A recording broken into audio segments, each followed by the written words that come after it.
his best friend to like send them to her. And his friend crosses into the human kingdom and delivers the letters to her. And so she's just, one day she wakes up and she has like this mysterious note, and he's pretty much just like, you know, we're meant to be together, I'm gonna come get you one day, we're gonna ride off into the sunset type of vibe. And he doesn't disclose too much of himself, and so then he ends up going into the human kingdom and meeting her on her birthday. And that's another thing, is that they share the same birth date, so that's how you know if you're like mated with somebody, because you will have the same birth date. And he's just like obsessed with her because he's been watching her. And there's just so much fucking tea in this book. There's actually so much drama, and I think it's only like 260 pages, but it was just packed to the brim. Like, they can cloak themselves. So his friend that's like delivering the letters to her, she actually got a glimpse of him and thought that Rennick was, you know, that was him in her room. And then there's just so much family tea that she ends up finding out. I'm not gonna spoil it for you. And it's a happily ever after. It is a fantasy. I rated it, I gave it a 3 stars. I finished it. I just wasn't obsessed with it, but I'm also like not a fantasy reader, so it's kind of hard for me to like get into that realm and get into that headspace when it comes to fantasy writing. There was just a few parts that I was like, okay, that's pretty extreme, like calm down. But I would recommend it if you are a fantasy reader. It's a quick read, pretty captivating, really good. It just wasn't my personal cup of tea. The next book that I read was Evidence of an Affair by Taylor Jenkins Reid. I haven't read a Taylor Jenkins Reid book in so long, and I don't know what got into me this month. I just was like on a roll and I was feeling the vibe.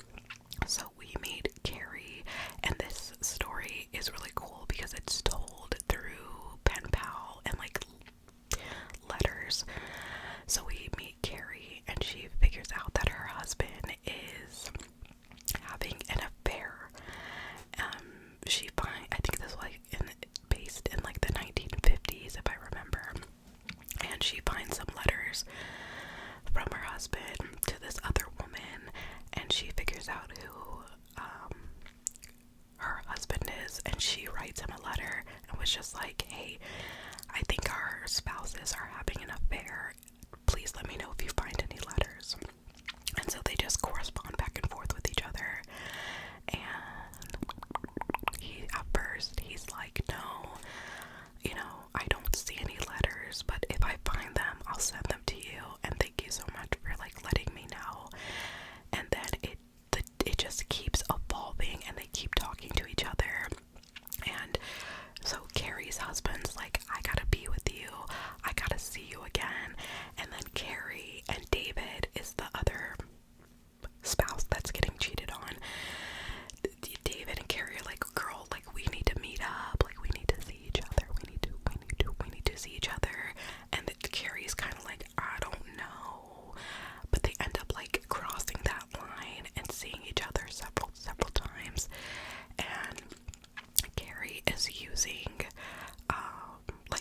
all of the evidence that David gives her to divorce her husband, because she really wants to like have a baby and just grow her family and grow her life. And then she figures out that, you know, like all of this is not going to come true, all of this is not going to happen, and especially because my husband's cheating on me. But when she I want to tell you, but like I don't want to spoil it. So anyways, she ends up meeting up with David, and you know, finally she's like, I've gotten everything that I need to get out of this situation, and I appreciate you so much for like being so kind and opening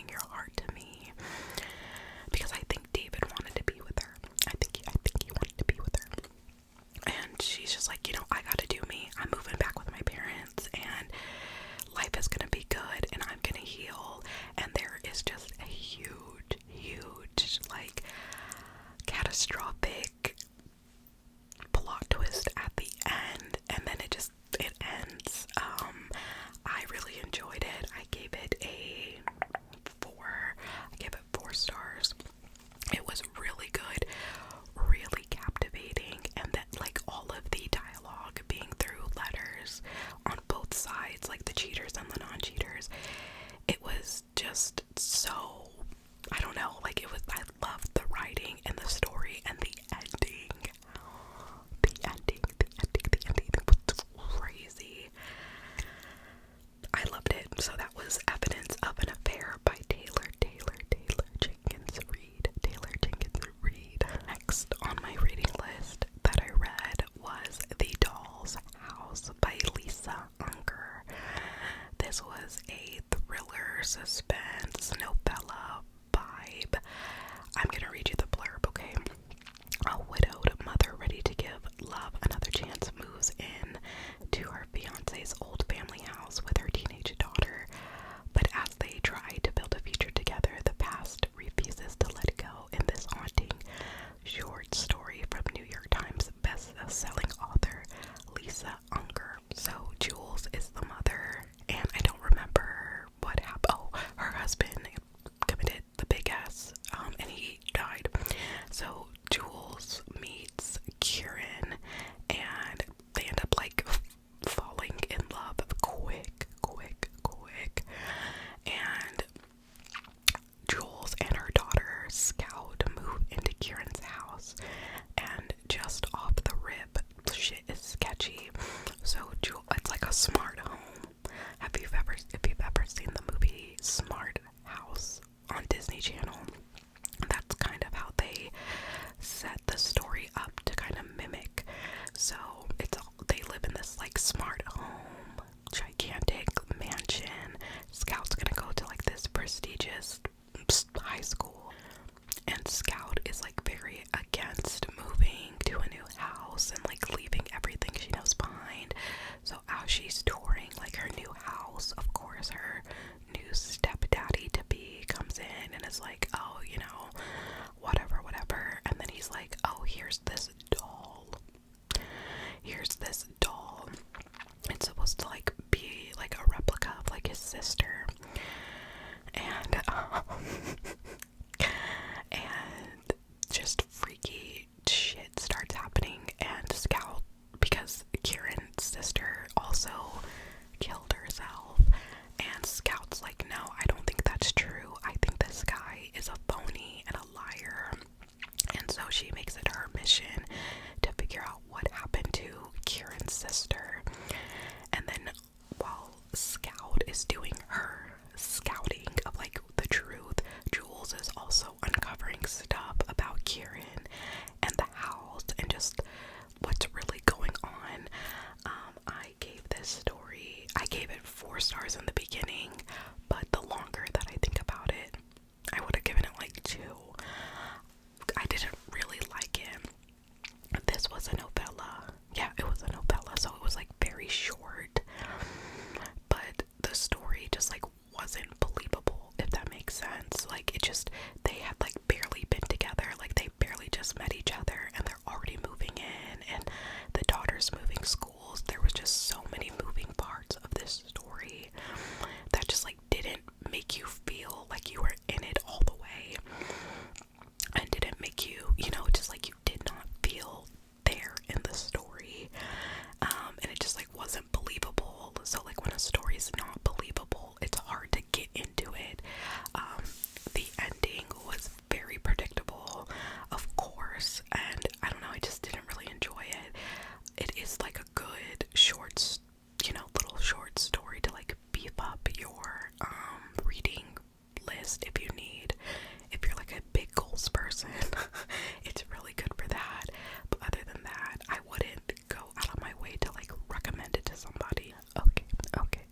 So then after I read The Doll's House, I really started to get into like my Christmas spirit, my Christmas vibe.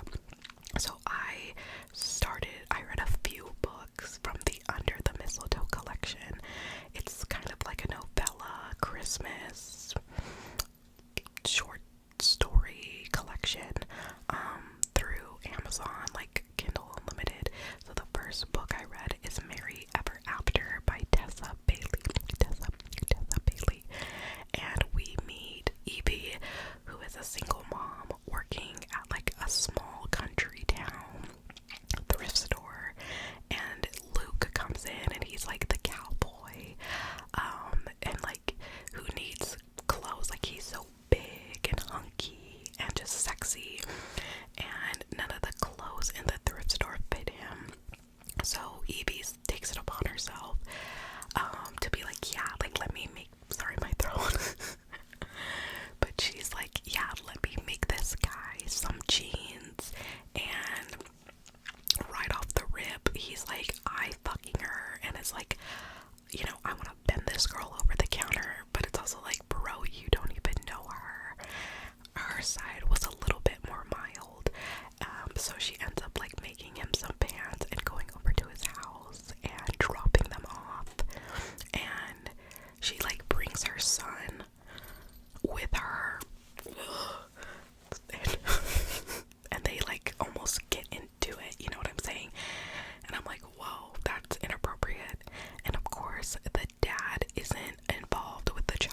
so we have Luke, who's like Captain Save-A-Ho. I just hate single parent stories. Like, I cannot vibe with those. It just is so off-putting, especially like in a novella where you're already limited on time. You don't really have time to like build that connection and build that bond and add a kid into the mix. It was just so corny. It was so cheesy, just cringe. Like, some of the things that he said, I'm like, no man would ever say that. And then her like being so trusting with a man. Like, why would you ever trust a man for one, but you have a kid for two? Like, you don't know this man, you don't know his intentions. Like, you're just bringing your fucking son over there and y'all are about to bang. No child care, like nothing. You're just leaving this little baby in the living room while y'all are like in the kitchen. I just didn't like it. I didn't feel the Christmas vibe with this one. So then from the Under the Mistletoe collection, I read A Cruel Winter with You by Allie Hazelwood. I don't know why I couldn't remember. Now this one was so good. We have Jamie and Mark, and Mark is Jamie's best friend's brother, and she's older than him. And right before Christmas, like Christmas Eve, I think, she goes over to Mark's house, or his parents' house, but her best friend is like out of town, and their parents are out of town as well. And she's like, my dad needs to borrow your mom's copper pan. And he's like, okay, come in. And she's like, just give me the pan. And he's like, why don't you talk to me anymore? And then like when they're going back and forth, girl, it starts to blizzard and they get stuck together during this storm. And Jamie's dad is like, girl, like you took way too long getting the pan. You need to just stay over there till this storm passes. And she's like, great, now I'm stuck with like my best friend's little brother. And he had a crush on her. They liked each other and they have to DTR to find the relationship. And she's just like, no, it's not gonna work out. It's not gonna work out. And he's like, we can make it work. I guess Mark just likes an older woman because he took charge and was like, you're not leaving till we talk about this. I really enjoyed this one. Again, it was really short, but it was really cute. I love the whole like snowed in together vibe. Just like gives you the warm and cozies. And it was a little bit different that she was older. She was older than him, so that was fun as well. Something a little bit different, something to spice it up. And it's really nice because it's just a short little Christmas themed vibe to like get you in that holiday spirit. Then I took a major turn in my reading and I read Charming as a Verb by Ben Felipe. This book has been on my TBR for so long, and I didn't even know that it was on Kindle Unlimited. I was so excited to read it, and I just finally dived into it, and it was amazing. So we meet Henry Haltenwinger. He is like a child of Haitian immigrant parents. They live in New York, and he goes to like this prestigious STEM school, and his father's dream for him is to go to Columbia University. So all of Henry's life, he's just been working his way up to get into Columbia and going to like this technical college that is, you know, looks good on paper. He feels like is his, you know, his ticket to get in, and he just applies himself and tries his best. And his family like doesn't have money. They're immigrants. Just he has like two parents that just work really hard, you know, to make shit happen. And so outside of school, Henry also created like this fictitious dog walking business and to help his parents out. And the whole point of Henry is he just has this charm about him. He can charm his way through anything, but his charm does not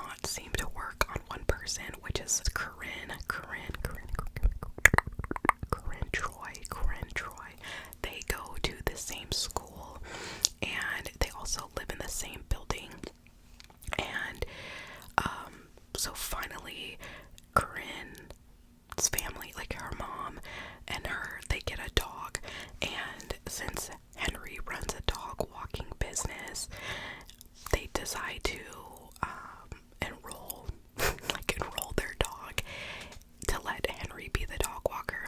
Well, Corinne finds out that like Henry is full of shit, and his dog walking business is kind of a sham. So she's like, you know what, I'm gonna blackmail you. I want you to help me be popular and fit in with people, and I won't tell my mom about your business. Because I'm pretty sure the author was kind of trying to hint that Corinne was on the spectrum. She just kind of knew, like, she socially just didn't know how to fit in, but she wanted Henry to help her. So he agrees, and they just start spending more and more and more and more time together. You know what happens, like, they hit it off, and everything is going good and feeling good, and then Henry makes a ginormous, stupid mistake that puts everything at risk of blowing up for him. Like, just when his life is about to take off, he's about to get everything that he wants, he makes a dumb mistake, and I can't tell you because it's gonna ruin the story. But that's what this story is following. It was so good. I loved this story so much, and it was so nice to see like black characters and written by a black author. It just was so good from the moment the story starts. It's captivating. Like, I could not put this book down, and it just was such a good read. I definitely recommend it for anybody. Let me move the mic a little bit. I definitely recommend it for like anybody. So good. I'm pretty sure it might be YA, but you know I love YA. Like, I cannot get enough. I don't know if exactly. Oh, yeah, it is YA. I just saw it, but that doesn't matter. It was so good. Next, my second to last book. I posted about this one on Instagram as well. My Darling December by Lauren Asher. My Darling December, my darling. I told you guys, like, I was really, let me move this. I was on my Christmas shit in the month of November. I read this book in one day. Like, it only took me one whole day. It was so good. So, we meet Catalina, and she is like a traveling nurse. She is our character that is always running from something, doesn't want to be in her hometown, but she comes back to her hometown, Wisteria Lake, that's her hometown, for her sister's wedding. And her sister is actually marrying her ex, but they've kind of like worked through that, and she doesn't care anymore. Well, her ex's best friend, it's like so confusing. It's so confusing to explain. So her ex's best friend, his name is Luke Darling, and it's almost like a forced proximity because he is the best man and she is the maid of honor, and they're getting married. Like, her ex and her sister are getting married, so they're like forced to spend time together. And what happens when we have two characters that are forced to spend time together? Things get complicated, and it gets complicated because Catalina is a runner. Like, she doesn't want to live in her hometown. Her family wants her to come back so bad, but she kind of has a strained relationship with her mom, and then she fixed her strained relationship with her sister. It's just so much, and then you throw Luke into the middle, and like, he wants her so bad, but she's like, I don't know. It was quite the ride, but it was so good. Like, it was cozy, and you got those Christmas vibes, and you got your romance in there. Like, it was delicious. Like, it was such a delicious read. And then we also have a Hispanic main character, which was like so nice. I didn't even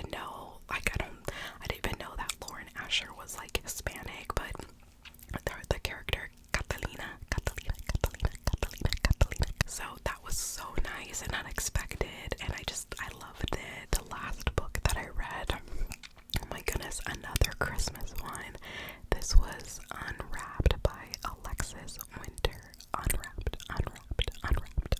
Now, this was, like I said, this was like a Christmas story. We have Ivy, who is a baker. Her and her best friend from childhood are opening up a bakery. Sugar and spice, sugar and spice, sugar and spice. And they go to like a business consultant that they went to high school with named Asher. And Tessa sets it up because she's like the brains of the business. Ivy is the baker, Tessa is the brains. So Tessa's like, oh my goodness, I'm gonna get in touch with Asher from school, and we're gonna, have a business meeting, and he can look over our business plan and tell us if it's good or not. So when it comes time for the meeting, of course, Tessa cannot make it. So Ivy has to go instead, and Asher's like, oh my god, didn't we go to high school together? And she's like, yeah, ha ha ha. Like, he was the jock, sexy guy, she was the nerdy girl in a book. And Asher sees her, and he's just like, oh my goodness, like, so hot, I need to have her, like, we have to be together. And that's the premise of this book. Now, I'm not gonna get too much into like the story, because that literally like was the story. I did not like it. It just felt so forced and so rushed. And the author made it a point to say in their time in high school, they never spoke to each other. Okay, so how do you see a girl from high school that you never spoke to, and you're just like, oh my god, I remember you from high school, now we're adults, I want you so bad? Like, how does that make sense? Like, they didn't even take time to like get to know each other now as adults and make that connection. It was kind of like an insta love on his part, and it just wasn't real. It wasn't believable. It had some redeeming qualities. It wasn't like 100% terrible, but the plot was just so rushed. And then there was a part in the book that I was like, okay. So at the end, when Ivy meets Asher's family, his mom is like, oh my god, I knew that he would find you, I knew that you guys would be together. And she's like, ask him, like, why would she say that? And he's like, oh, well, in high school, I told her about you. Why would you tell your mom about a girl in high school that you've never even spoken to? Like, come on. It just was so unbelievable, so cringe. Like, I just didn't feel the vibe, and I feel like it's because the plot was like rushed. I don't know. Give it a read, and you have to tell me what you think. But I don't know. It just didn't feel believable. So I think I gave it 2 stars because I finished it, but I didn't like it. I didn't love it. Alright, my love. Alright, my love. Alright, my love. Okay. This is the end. We had quite a few books to get through this month, so thank you so much for sticking it